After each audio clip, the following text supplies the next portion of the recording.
Minhas amigas, meus amigos, boa noite. O assunto de hoje é bastante claro. Ele fala sobre a nossa transformação. E eu diria que, pelas minhas experiências, que a transformação pessoal é possível. E diria até que é fácil, desde quando exista uma autodeterminação. Se você não tomar essa determinação, se você não decidir aquilo que você quer, será quase que impossível você fazer a sua transformação. Nós vamos conversar aqui um pouco sobre saúde, sobre como curar nossas feridas, e tudo isso implica em que você tome essa decisão. Eu quero mudar de vida, eu vou mudar de vida, vou me transformar. Ou então, deixa para lá. A gente vai quebrando galho todo dia, empurrando com a barriga e vai levando.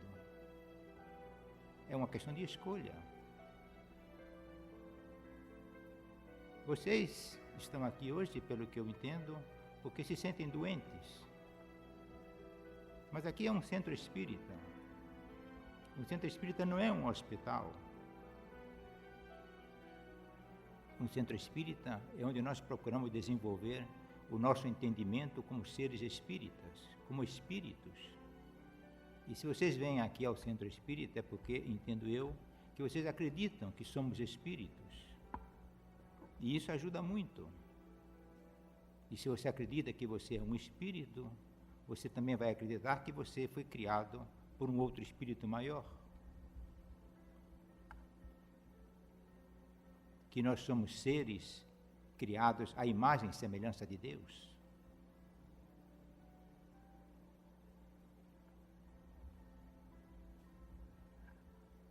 E se somos filhos de Deus, se somos iguais a Deus, porque assim Jesus nos colocou, vós sois deuses, vós podeis fazer tudo aquilo que eu fiz, basta que vocês tenham fé, e o Espírito precisa acreditar que ele vem de um Espírito outro, que é maior, mais sábio, mais entendido, e que ele não é carne e osso, ele não se guia por si. Existe nisso aquela parábola que Jesus falou do pastor. O pastor conhece as suas ovelhas. O pastor dá a vida por suas ovelhas. E simbolicamente nós somos as ovelhas. E o pastor é aquele que nos falou. É o Mestre Jesus.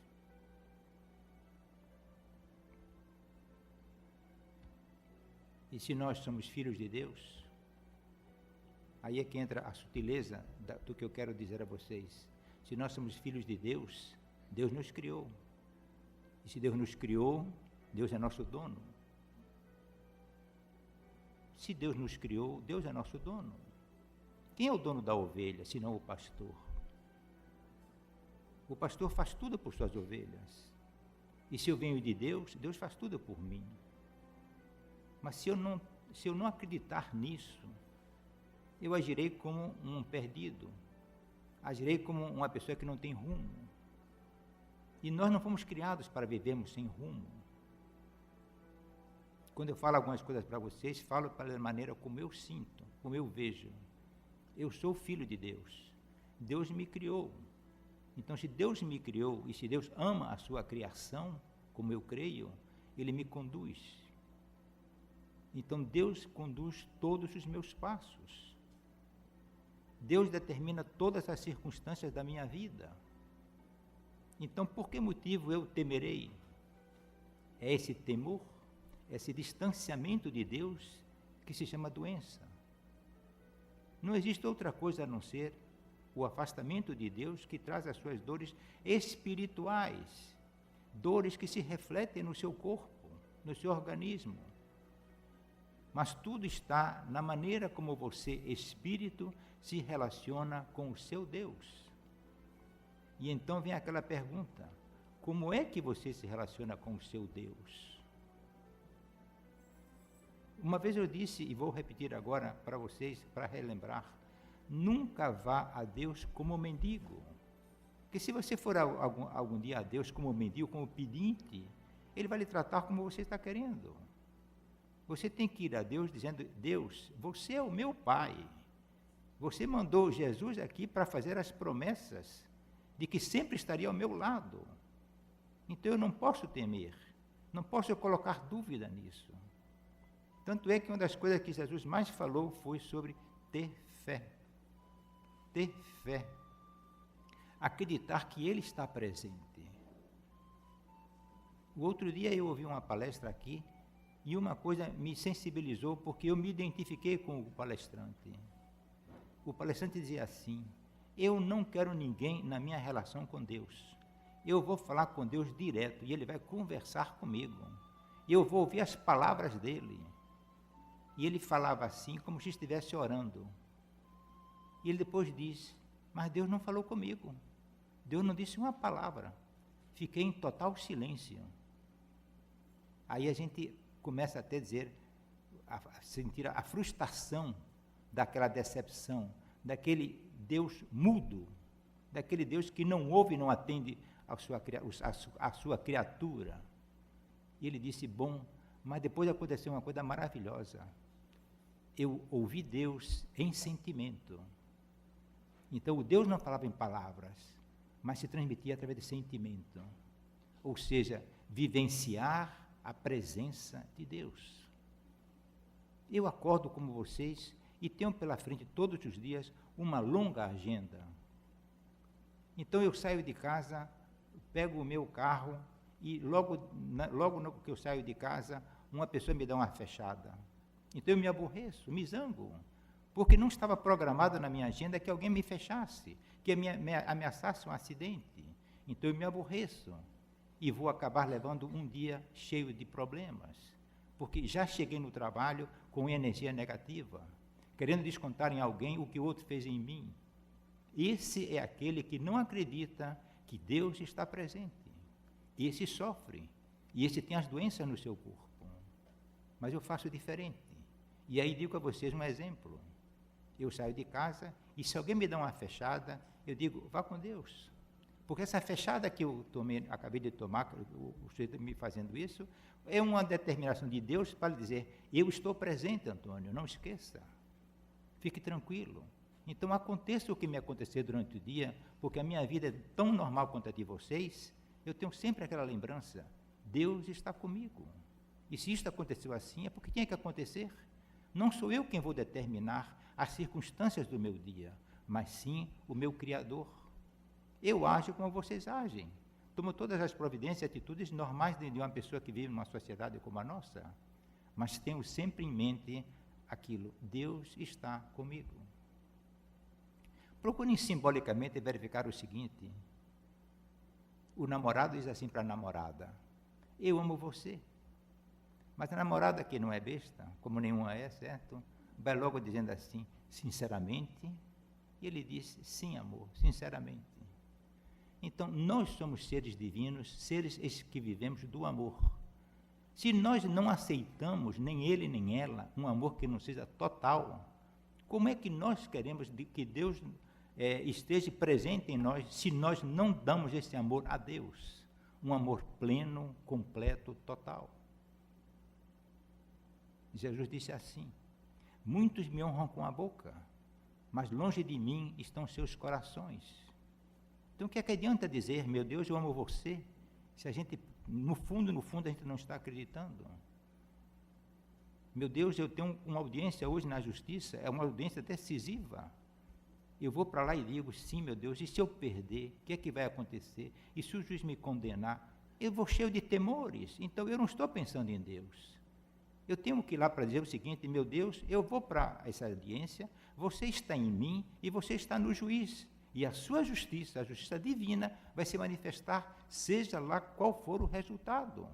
Porque se o resultado for um resultado ruim para mim, o meu Deus vai me dar as condições de resolver essa situação. Vivenciar Deus. Aceitar que Ele está presente. E não se considerar-se como dono da sua própria vida. Nós não somos donos da nossa vida, que em construção aqui, nessa encarnação, nós somos administradores.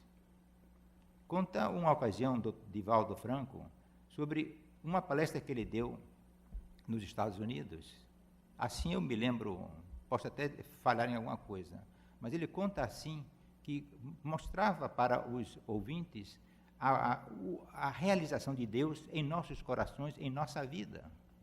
Quando ele terminou, um rico fazendeiro falou com ele e disse: eu discordo do que você falou, porque eu sou uma pessoa milionária, rica, tenho fazendas e propriedades, mando e desmando, e tudo quem fez fui eu com o meu trabalho, com o meu suor.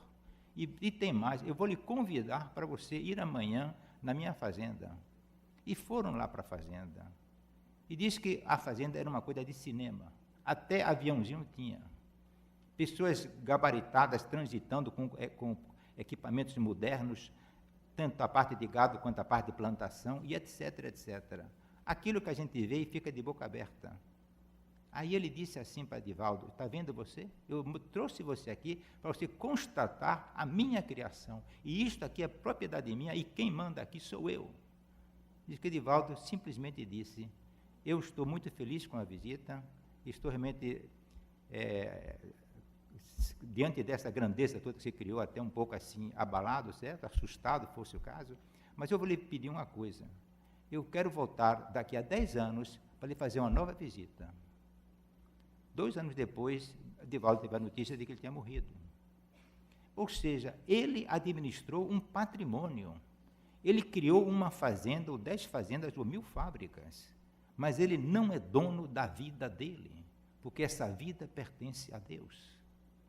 Irmã Dulce criou uma instituição que é uma verdadeira empresa, que atende hoje de 4 a 5 mil pessoas por dia. Como ele criou, se ele nunca teve uma carteira assinada, nunca teve um salário? Porque ela sabia que Deus estava presente nela e a sua obra teria um andamento. E tem uma expressão de Jesus que, para mim, tem uma valia muito grande e uma clareza. Jesus disse: buscai primeiro o reino dos céus e a sua justiça, e tudo mais vos será dado por acréscimo. Veja que maravilha. Buscai primeiro o reino dos céus e a sua justiça, e tudo mais vos será dado por acréscimo. Então, esse fazendeiro americano, que é igual a um outro europeu, ou seja lá de que país for, certo? Que foi que ele fez? Primeiro ele se preocupou com o resto, para no fim da vida ainda não chegar a acreditar que existe um Deus maior. Mas Irmã Dulce fez exatamente o oposto. Irmã Dulce primeiro buscou o reino dos céus, e depois começaram a chegar as doações, ou seja, tudo aquilo em acréscimo.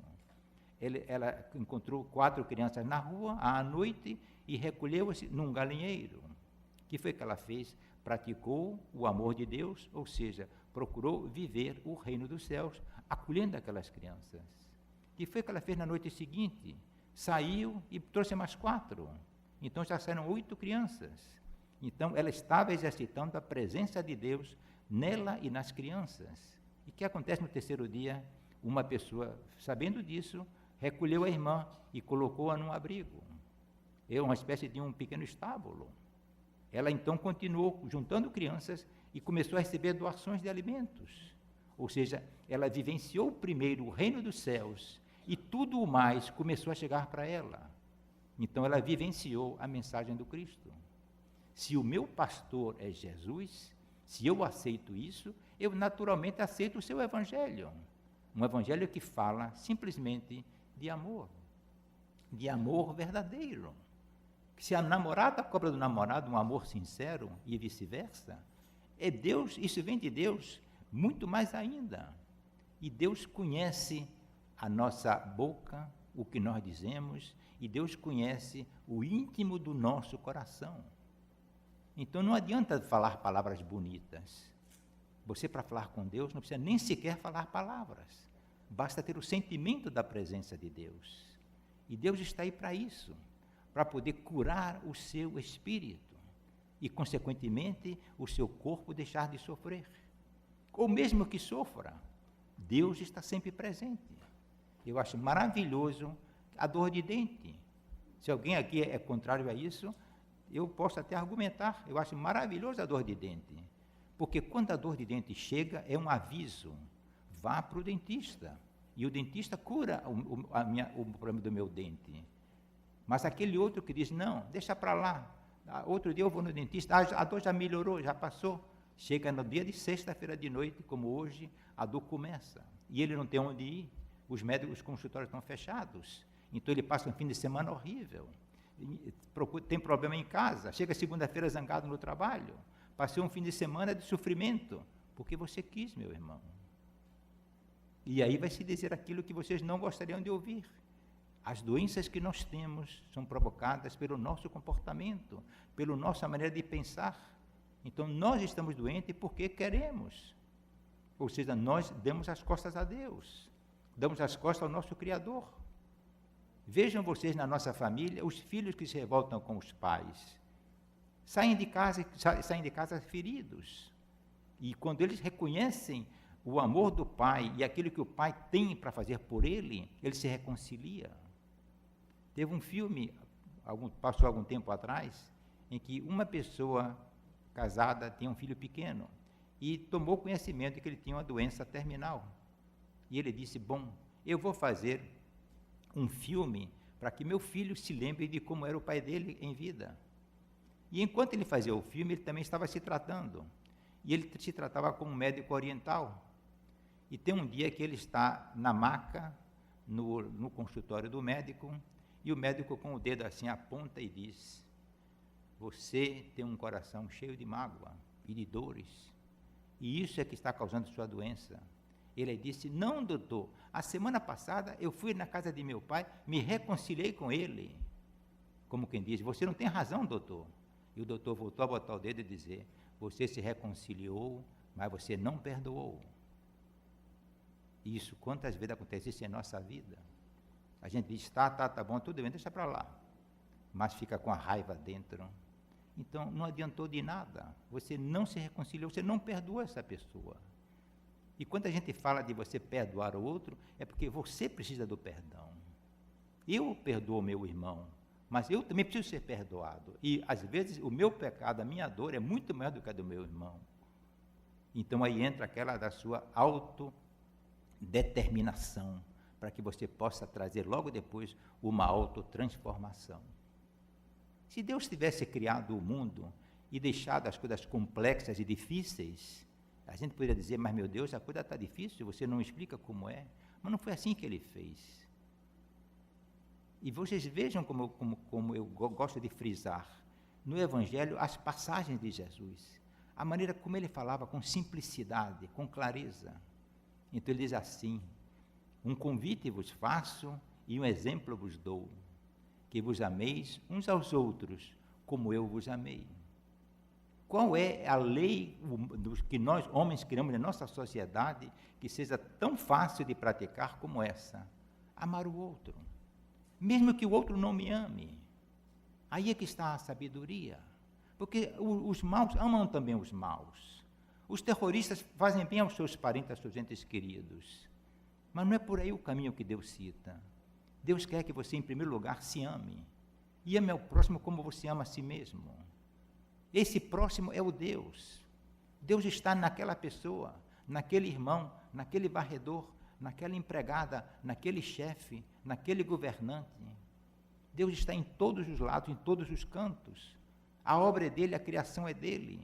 Então, eu sou um instrumento dentro da criação de Deus. Como é que eu vou querer dominar minha vida e fazer as coisas pela minha cabeça? É preciso ter um pouco mais de humildade e de aceitar a vontade de Deus. Irmã Dulce me disse, não peça nada a Deus. Você não sabe o que é bom para você. E verifique se isso não é verdade. Quantas coisas nós almejamos na vida porque queremos aquilo, que aquilo é bom para mim e acaba dando tudo errado. E quantas outras coisas acontecem em nossa vida contra a nossa vontade, que passado algum tempo você diz, bom, aquilo aconteceu, me custou muito, mas foi uma lição para mim. Eu aprendi muito com aquele fato, com aquele acontecimento. Aquilo me ajudou a abrir os olhos. Na família, às vezes a criança tem um tropeço qualquer, mas está despertando o pai e a mãe, porque a criança pode estar por um caminho equivocado. Isso são as maneiras como Deus tem para nos falar. Então eu preciso procurar fazer uma coisa que eu aconselho não, eu digo assim para fazer, porque nem sempre isso é fácil. Irmão, diminua a velocidade da sua vida. Diminua a velocidade da sua vida para que você tenha tempo de pensar em você mesmo. Acho bonito quando a mulher diz assim, eu vou tirar um tempo para mim, eu vou para a academia, vou para o salão, vou fazer uma coisa, fazer um curso de línguas. Você está cuidando de si, mas não pode cuidar de si somente fisicamente, não somente emocionalmente, mas se cure espiritualmente. Se cuide.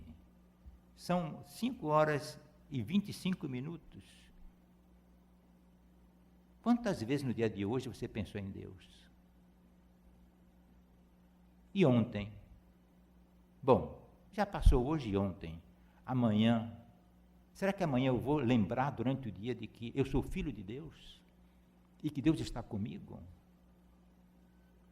Reparem uma coisa, eu sou filho de uma pessoa rica, então nenhum problema de despesa me preocupa. Olha, eu sou filho de uma pessoa poderosa, meu pai é o presidente, então eu não me preocupo com outras coisas, porque tudo meu pai resolve. Mas eu não digo nenhuma coisa nem outra. Eu digo o seguinte para mim todo dia, eu sou filho de Deus. Eu sou filho de Deus. Eu sou filho de Deus. Vocês já pararam para pensar nisso? Vocês acham que Deus desampara? Vocês acham que Deus é surdo? A pessoa faz assim, meu Deus, escuta a minha prece, eu estou que não aguento mais, cheio de problemas. Meu Deus, essa oração não vai muito longe, porque Deus está ao seu lado, sabe de tudo e está cuidando de tudo. Agora é bonita a prece que você faz assim, meu Deus, abra os meus olhos para a sua luz. Meu Deus, abra o meu coração para o seu amor. E vocês vão ver como o resultado é imediato e completo, porque ele diz, aquele filho realmente me reconhece como pai, aquela filha me ama efetivamente, e se ela me ama, eu vou demonstrar o meu amor para ela. É nessa demonstração do amor que as coisas acontecem, que as soluções chegam. Os problemas podem até continuar, mas a presença dele nos faz sempre estar lembrando que a presença dele resolve. E isso me fez lembrar agora uma coisa que eu não dei risada na hora porque não merecia, mas fiquei assim atônito. Irmã Dulce disse uma vez assim para mim, irmão, Jesus não me ama mais. Eu disse, irmã, o que foi que houve? A senhora dizendo que Jesus não o ama mais? Sabe de uma coisa, irmão? Essa semana, lá no hospital, foi tudo certo, não deu problema nenhum. Ou seja, ela sentia a necessidade de que, através dos problemas que ocorriam no hospital e no abrigo, ela manifestasse a presença de Deus. Então, nossas provações são cutucadas que Deus dá para nos lembrarmos, eu estou presente. Mas se você resolve levar 24 horas por dia pensando nos seus problemas, nos seus desejos, nas suas ambições, não vai sobrar nenhum tempinho para você pensar em Deus. A música diz assim, pense em mim, não é? Vocês conhecem? E vocês pensam em Deus? É uma linguagem muito fácil, não é? É uma coisa, pode ser até chato ficar batendo sempre na mesma tecla, mas é muito simples. E é essa, talvez, a guinada para você curar o seu corpo, a sua doença, lavar a sua alma e ver como Deus é bom, como Deus se manifesta a nós das maneiras mais simples, mais fantásticas. Você pega um buquê de flores, você pode dar com carinho a uma mulher amada, a um rapaz amado, como você pode usar aquelas flores para um bater no outro. Lamentavelmente isso ocorre. Usar a flor tanto para demonstrar o amor, como para criar uma briga. Você me dá flores, mas você não cuida de mim, e aí começa. Deixe de lado isso tudo. Pegue uma flor e fique olhando. Olha a beleza, a sabedoria da criação de uma rosa. Quem fez isso? Eu fico olhando, às vezes, para essa toalha daqui. Se vocês repararem, essa toalha tem uma série de bordados. Quem fez isso? Uma máquina. Uma máquina simplesmente conduzida por um robô, por um computador, certo? Fez essa teia de fios, que a gente não entende por onde o fio passou para fazer um bordado bonito. Isso é criação dos homens e Deus. Mas isto que está aqui foi criado por um homem que é um espírito e que foi induzido por outros espíritos maiores a fazer o que está aí. Nenhuma criação do homem é simplesmente acontecer por acontecer. O homem vive uma encarnação, depois ele vai passa um tempo numa colônia, depois ele volta para outra encarnação. Vamos viver milhares de encarnações e a cada encarnação voltaremos mais sábios, ou seja, menos ignorantes, com menos trevas e com mais luz. Então nós estaremos cada vez mais evoluindo e voltando para a casa do Pai, voltando para Deus. Então não podemos entender ou imaginar que podemos fazer uma coisa sem Deus. Jesus disse, e vocês deveriam tomar nota disso, pelo menos não lá no papel, devem tomar na cabeça. Jesus disse assim, sem mim nada podereis fazer. Sem mim nada podereis fazer. Pense sobre isso. Então, se eu quero fazer alguma coisa, eu vou procurar o meu Criador. Se o menino quer fazer alguma coisa, o que é que ele faz? Vai procurar o pai ou a mãe. E o menino em relação ao pai é a relação nossa em relação a Deus. Somos filhos e ele nos criou. Nós não temos tempo para poder pensar no que nós estamos falando aqui agora. São meia hora, 40 minutos que vamos trocar ideias, mas de alguma coisa que precisava ser germinada em nossos corações. Você obedece a todas as leis que a sociedade criou para você.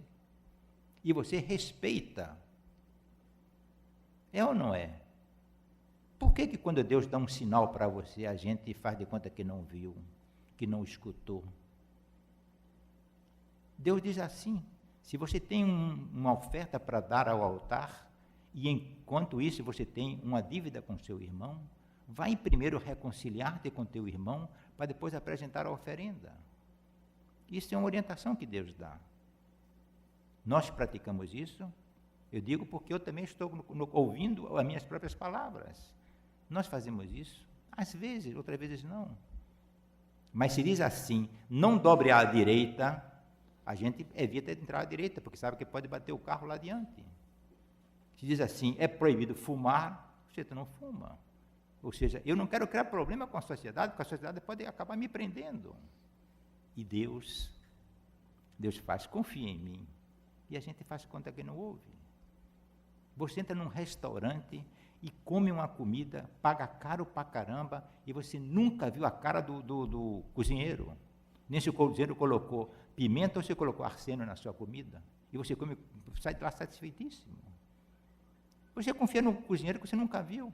Como você confia no barbeiro que bota uma navalha afiada em seu pescoço e você não sabe se ele é uma pessoa normal ou se é um doente maluco.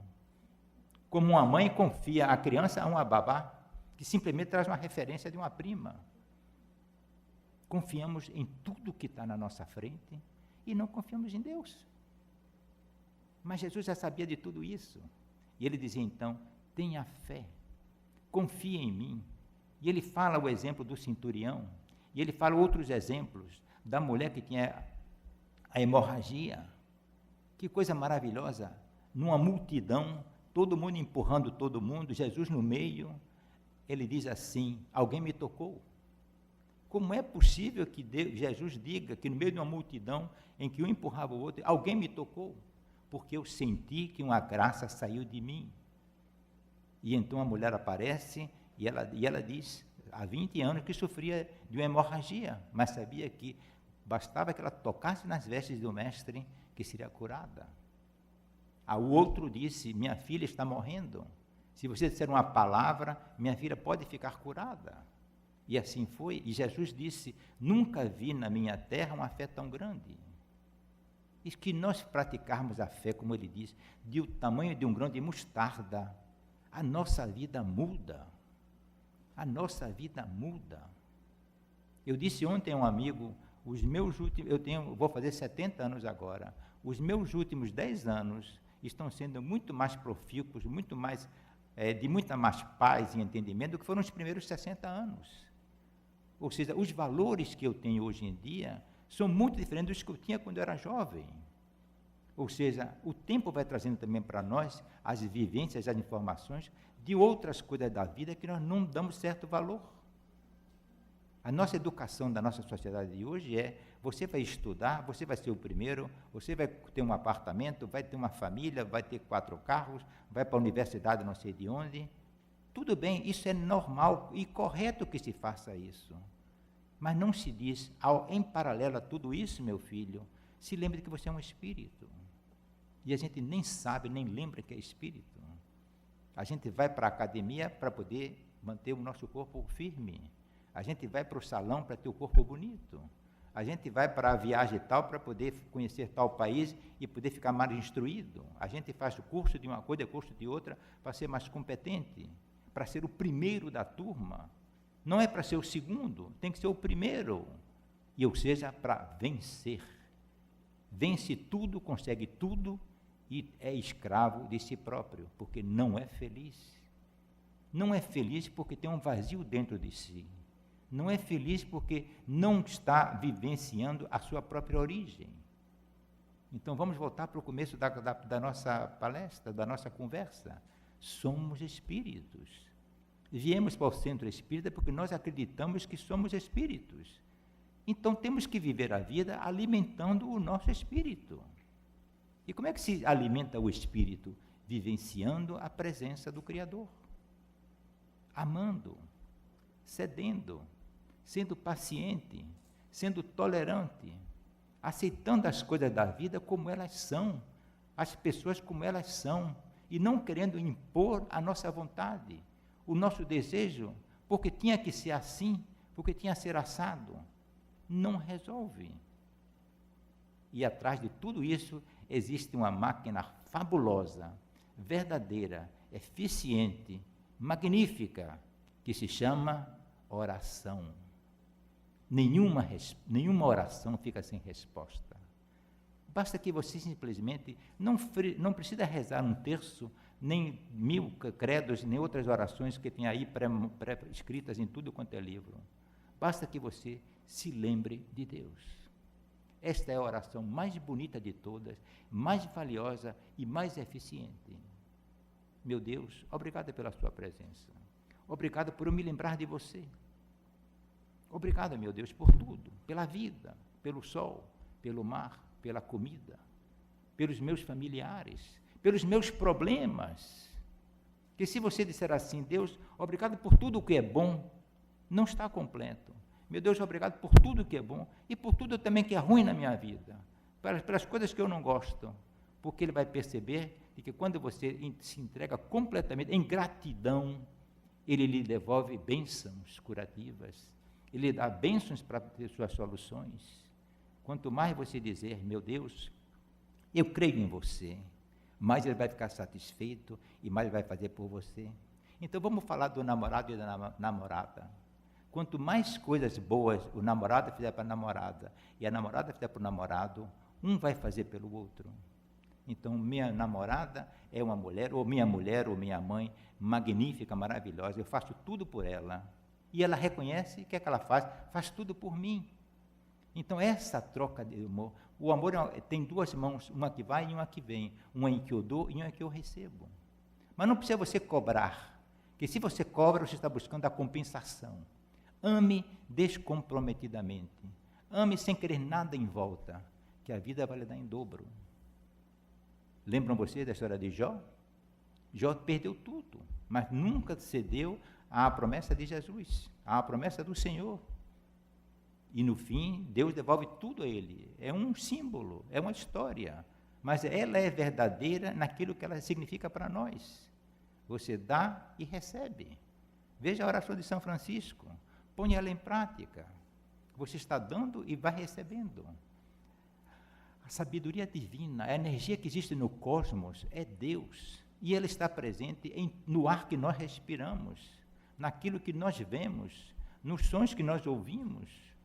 Em tudo existe a presença de Deus, que está semeando ao seu redor a paz, a luz, a alegria. Eu falei agora a palavra paz pela primeira vez nos nossos 40 minutos, certo? Ou 30 minutos. Mas que coisa maravilhosa é a paz. Que coisa maravilhosa é você ver o mar tocar fogo e dizer, eu estou em paz. É você ver a sua casa destruída e você dizer, eu estou em paz. Porque uma casa destruída pode ser reconstruída. O incêndio pode ser apagado. Mas nunca vou deixar de acreditar que Deus está comigo. Porque essa é a energia que me dá vida. A criança, quando nasce, não sei nem expressar direito, mas sempre tem um corpo. De repente, o médico dá uma palmadinha na criança e a criança desperta. Começa a viver. Essa vida é a presença do Espírito naquele corpo. Porque o corpo sem Espírito, o corpo não tem vida. Volto a dizer, essa energia, esse Espírito é Deus. E nós precisamos, humildemente, fazer o beabá. Viver como crianças. Não como o bebê chorão, mas viver como um adulto responsável que procura fazer o bem, procura amar, procura perdoar, que só vê o lado bom das coisas. E assim a vida se torna mais agradável, flui melhor e você se sente em paz. Paz. Quantos de nós, certo, estamos às vezes num lugar, no trabalho, vamos para casa e chegamos em casa e encontramos um verdadeiro inferno. Porque a mulher diz isso, o marido diz aquilo, o cunhado, o vizinho. Isto não é vida, não foi isso que Deus deixou para nós. Jesus disse, eu vos deixo a paz, eu vos dou a minha paz, não a paz que o mundo vos dá. O mundo não dá paz a ninguém, o mundo pode ter equilíbrio de forças, o mundo pode oferecer a você calmaria, não paz. A paz só quem oferece é Deus, porque a paz vem de dentro de você. Eu vos ofereço a paz, eu vos dou a minha paz. Que beleza!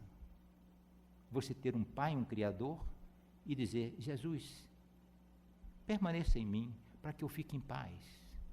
E Ele vai dizer a você, eu estou ao seu lado, acredite, acredite. E se você acredita, você vai viver o sono dos anjos, e vai acordar ao dia seguinte feliz da vida, e vai ter um dia de muito mais produtividade. Você vai fazer mais em menos tempo, e o tempo que lhe sobra, você leva seu pensamento para Deus. Será que é tão difícil assim? Será que hoje eu tomei os minutos de vocês para falar um bocado de bobagem? Ou simplesmente cutucar na ferida que nós temos, que nos afasta de Deus? Tem aquele sujeito que diz assim, perco um amigo, mas não perco uma piada. Ele fez uma escolha. Ele preferiu muito mais satisfazer o seu anseio de fazer a gargalhada do outro do que ferir o amigo. É uma escolha. Você pode dizer, meu Deus, eu creio em você, estou com você, ou então, não me incomode não, deixe isso para lá, certo? Deixa eu fazer aqui do meu jeito. Tudo bem, você faz do seu jeito, mas também vai colher do seu jeito. Somos seres aprendizes, sabemos quase nada sobre nossa relação com Deus, mas precisamos dar um passo, pelo menos. Tentar pôr em prática a oração do Pai Nosso, quando a gente diz assim, seja feita a vossa vontade. Não adianta dizer, seja feita a vossa vontade, e eu querer a coisa do meu jeito. Seja feita a vossa vontade significa, aconteça o que acontecer, Ele está comigo. Ele está comigo. Eu não estou só. E sabe quem é Ele que está comigo? É o meu Criador. Se Ele é o meu Criador, se Ele me fez, Ele me conhece. Ele sabe como é que eu devo agir. E Ele vai me dar as forças na hora certa. É essa confiança que nós precisamos alimentá-la todos os dias. É essa que é a verdadeira oração sem palavras. A oração em que você exercita e cria e aumenta cada vez mais a sua confiança em Deus, no Deus Pai. Mas será que esse Deus existe? Eu nunca peguei nele, nunca o toquei, nunca o vi. Você cria o Deus dentro de você, vendo o universo que está aí. Tente dar explicação para a beleza da natureza. Tente dar a explicação para o tamanho do cosmos. Tente dar explicação para você que consegue enxergar, ouvir, sentir. Tente você explicar porque você tem um coração intuitivo. Um coração é um órgão físico, mas você dá uma notícia boa a uma pessoa, o coração se alegra. Por qualquer motivo, essa pessoa sabe de uma coisa negativa, o coração se retrai. O coração é intuitivo. E ele lhe diz, meu amigo, vá por aqui, vá por acolá. Ouça a voz que tem interior, ouça a sua voz interior. E quando você faz isso, você procura conhecer como eu sou um ser poderoso. Só que eu preciso exercitar os poderes que eu tenho. E os poderes que eu tenho são os poderes de Deus em mim. Se você tomar um halterofilista e tomar aqui uma pessoa esquelética, os dois corpos em si são iguais. Só que um se abandonou ao léu, o outro exercitou as condições que tinha e desenvolveu seus músculos.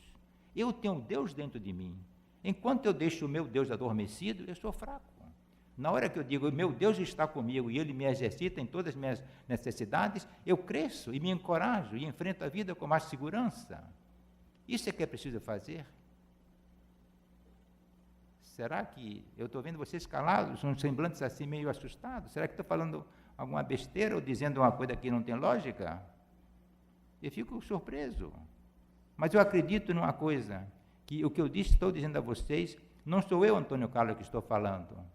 São os guias espirituais de vocês que estão colocando as palavras em minha boca para vocês ouvirem. Ou seja, eu me coloco à disposição da equipe de espíritos que trabalham nesta cura, para que vocês se curem. Ele está dizendo, não é Antônio Carlos quem fala sou eu, seu guia, e ele está lhe cutucando e lhe despertando. Faça assim, faça assado. Para cada um existe uma lição, para cada um existe uma maneira de agir, para cada um existe um recado. Tome Deus em si, procure vivenciar mais esse lado, que eu diria até que às vezes ele é mais do que humano, ele é até divino. Nós somos seres divinos. Procure vivenciar isso e ouvir sua voz interior. Quando vocês chegarem em casa hoje ou amanhã, na hora que vocês tiverem tempo, procurem se recolher em um ambiente sereno. Se puder, você coloque uma música e diga assim, eu vou ouvir minha voz interior. Faça silêncio. Vai vir um bocado de pensamento ruim em sua cabeça. Deixe passar, deixe passar. Passou o problema da dívida, da empregada, do trabalho, da rua, da política, vai tudo passando. Dali a uns 5, 10 minutos, você não tem mais nada em que pensar. Fique na sua. Aí você começa a pensar numa praia, numa floresta, num jardim, numa flor. Já desligado daquele dia a dia, você começa a entrar e elevar a sua mente. Você entra num estado alfa ou beta, não sei nem como é que chama isso, mas você começa a se sentir leve. Deixe Deus conduzir você. Deixe Deus lhe tornar você pleno. Deixe Ele colocar em você as suas energias. E você vai ver que você começa cada vez mais a se sentir melhor, a perceber que existe realmente uma força interior curativa.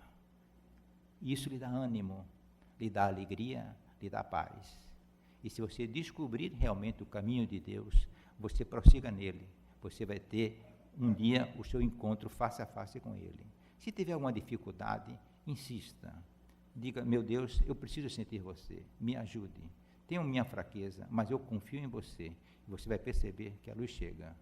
E essa luz vai iluminar seu caminho. E você realmente vai ter paz. Quem tem paz, tem Deus consigo.